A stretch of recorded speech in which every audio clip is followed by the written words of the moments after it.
Joséphine Baker avait donc deux amours, son pays, les États-Unis et Paris. Paris, où elle a enflammé le public pendant les années folles. Derrière la vedette de music-hall talentueuse, libre, célébrée par les plus grands artistes, se cache une fervente militante qui combattra le racisme et l'antisémitisme tout au long de sa carrière. Le portrait avec Pascal Achard et Guillaume Gouet de Joséphine Baker. 1925, le Charleston endiablé de Joséphine Baker affole le Paris de l'entre-deux-guerres. La jeune fille pauvre venue du Missouri laisse une empreinte indélébile dans l'histoire du music-hall. Oh, elle était différente parce qu'elle était noire, elle avait un corps magnifique et puis elle bougeait de la manière que personne n'avait vue avant. Elle faisait tout exploser, c'était les années folles. L'image de la vedette excentrique à la ceinture de banane lui colle à la peau. Mais la première icône noire revêt bien d'autres costumes, chanteuse, actrice et aussi femme engagée contre le nazisme et le racisme. J'ai deux amours, mon pays et Paris. Seconde Guerre mondiale, Joséphine Baker s'engage dans la résistance.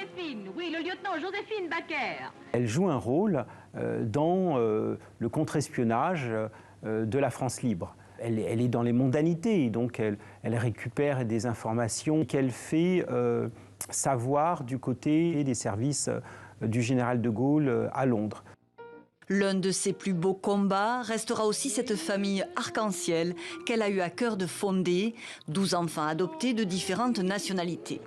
Quant au plus beau jour de sa vie, c'est, dira-t-elle, la marche pour les droits civiques à Washington en 1963, aux côtés de Martin Luther King. Joséphine Baker sera l'unique femme à prendre la parole. Moi, je crois que ce qui est fondamentalement à l'origine de son militantisme politique, c'est d'abord la somme des petites et grandes humiliations qu'elle a subies dans sa vie en tant que femme noire, aux États-Unis principalement, bien sûr. Parcours extraordinaire qui lui vaut la reconnaissance de la France. Joséphine Baker, première femme noire à entrer au Panthéon, 84 ans jour pour jour, après avoir acquis la nationalité française. Et on est en direct du Panthéon à Paris avec Isabelle Mourgère qui va suivre pour TV5 Monde cette entrée de Joséphine Baker dans quelques heures au Panthéon justement. Isabelle, le président Macron dit vouloir célébrer une vie placée sous le signe de la quête de liberté et de justice. Comment va se dérouler cette cérémonie ?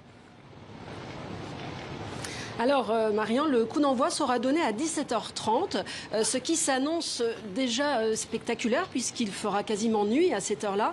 Et des images, des vidéos seront projetées sur la façade du Panthéon, des images relatant, commémorant donc les grands moments de la vie de Joséphine Baker. Sa vie d'artiste, son engagement pendant la résistance et son combat pour les droits civiques et contre le racisme seront également évoqués dans une bande-annonce, dans une bande sonore qui sera diffusée durant toute la procession. C'est un cercueil recouvert du drapeau tricolore qui va remonter la rue Soufflot. Dans ce cercueil, eh bien, on trouvera symboliquement 4 terres symboliques donc, de la vie de Joséphine Baker, sa terre natale, Saint-Louis, dans le Missouri, aux États-Unis, celle de Paris, qu'elle a tant aimée et qu'il a tant aimé, de la terre de Dordogne, le château des Milandes, où elle a réalisé le rêve de sa vie, celui de fonder cette tribu universelle et arc-en-ciel, ses 12 enfants adoptés, et enfin de la terre de Monaco. C'est là qu'elle passa la dernière partie de sa vie. Alors ce cénotaphe rejoindra tout d'abord la nef centrale par la grande porte du Panthéon. Le président Macron prononcera son discours, ensuite sera respecté 1 minute de silence, et puis il rejoindra la crypte, le caveau 13, où repose déjà depuis l'an dernier l'écrivain Maurice Genevoix. Il faut donc rappeler que la dépouille de Joséphine Baker, elle restera au cimetière marin de Monaco, aux côtés de son époux, Joe Bouillon. C'est ainsi que l'ont décidé ses enfants. Isabelle, Joséphine Baker sera la première femme noire et la 6e femme à entrer au Panthéon. Alors Marion, on va faire le calcul. Hein. Si on reste au rythme adopté depuis quelques années, au rythme d'une femme panthéonisée tous les 3 ans, sur 75 hommes, il faudra attendre 225 ans pour réduire ce colossal déséquilibre. Il faudra donc se rendre en l'année 2246, si mes calculs sont bons. Alors vous le savez, des militantes féministes rassemblées dans un collectif rassemblant une cinquantaine d'associations militent pour qu'il y ait plus de femmes au Panthéon. Quelle sera la prochaine? Sur la liste des candidates, il y avait celle de Gisèle Halimi, l'avocate du droit à l'avortement. Cette candidature a été mise de côté. Ce sera un hommage national qui lui sera rendu au printemps prochain aux Invalides. D'autres noms sinon circulent. Il pourrait y avoir Olympe de Gouges, cette grande personnalité de la Révolution française, première féministe, qui a écrit la première déclaration des droits des femmes, ou encore Louise Michel, personnalité, s'il en est, de la Commune de Paris, ou encore une autre résistante, Lucie Aubrac, ou alors pourquoi pas, tiens, avec un prénom masculin, ça pourrait peut-être aider, Georges Sand. Mais ce qui fera date aujourd'hui, c'est Joséphine Baker qui entre au Panthéon en tant que première femme noire.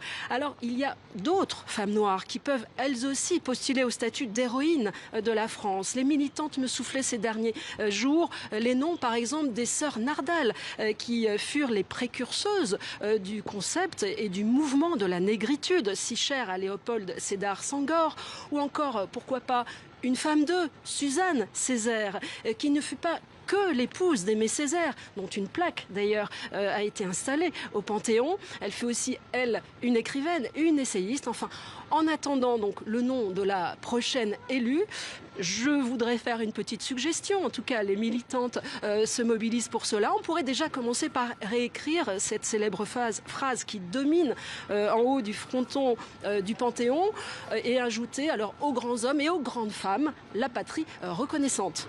C'est une bonne idée, Isabelle Mourgère. Merci d'avoir été avec nous en direct du Panthéon. Et on est avec Laurent Safou. Vous êtes autrice de littérature jeunesse. Vous venez de publier Nos jours brûlés chez Albin Michel. Vous tenez le blog Mrs. Roots. Et vous vous définissez comme une afro-féministe. D'abord, Laurent Safou, Joséphine Baker, qu'est-ce qu'elle représente pour vous ?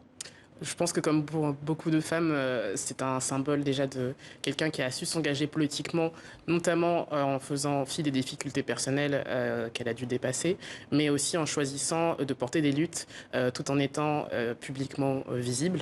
Et ça, encore aujourd'hui, c'est compliqué, puisque je pense que ma génération, qui, donc à l'heure où on parle énormément de cyberharcèlement ou même d'harcèlement, en tout cas dans la vie de tous les jours, doit faire face encore à pas mal de discours oppressifs.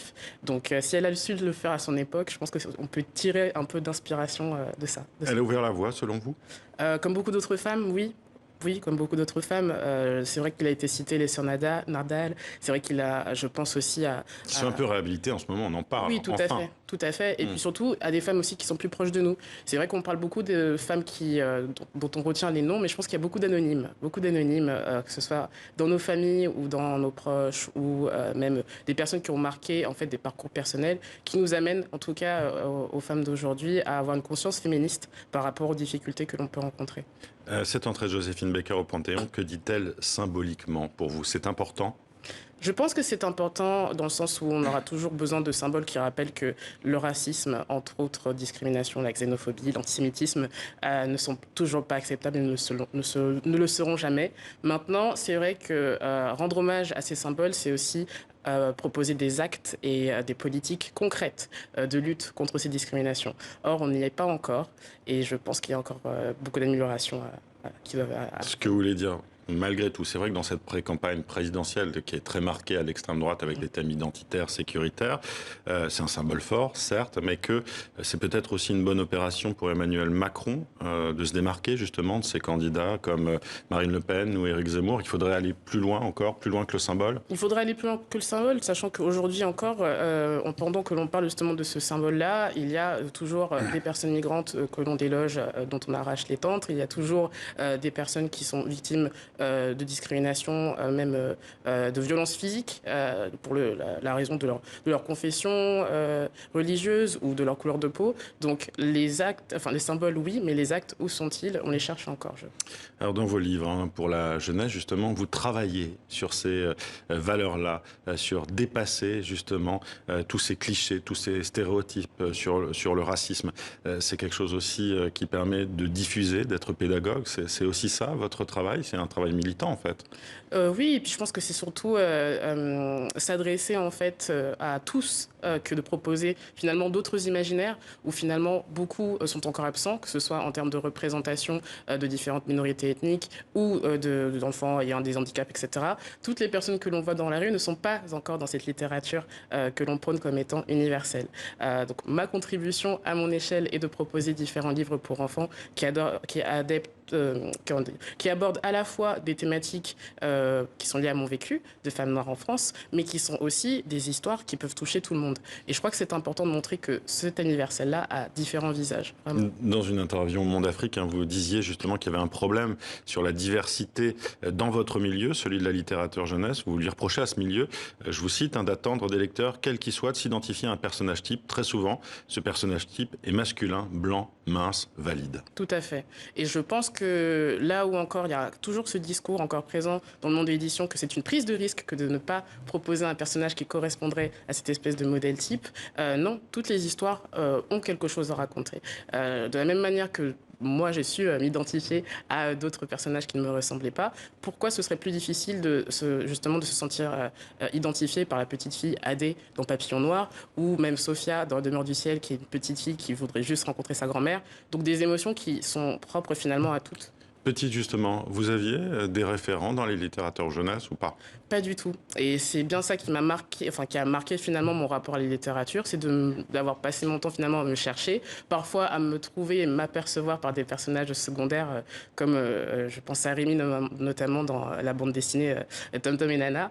Mais c'est vrai que ça a été une recherche et surtout une interrogation de me dire pourquoi je ne trouve pas de personnages qui me ressemblent. Est-ce qu'il y a un problème avec moi? Est-ce que justement ces imaginaires qui montrent en fait que tout est possible ont quelque chose auquel je ne peux pas avoir accès, justement parce que je suis hors de ces imaginaires qui me sont proposés. Merci Laura Nsafou d'avoir été avec nous. Je rappelle votre dernier livre, Nos jours brûlés, chez Albin Michel. Merci d'avoir été avec nous. Merci.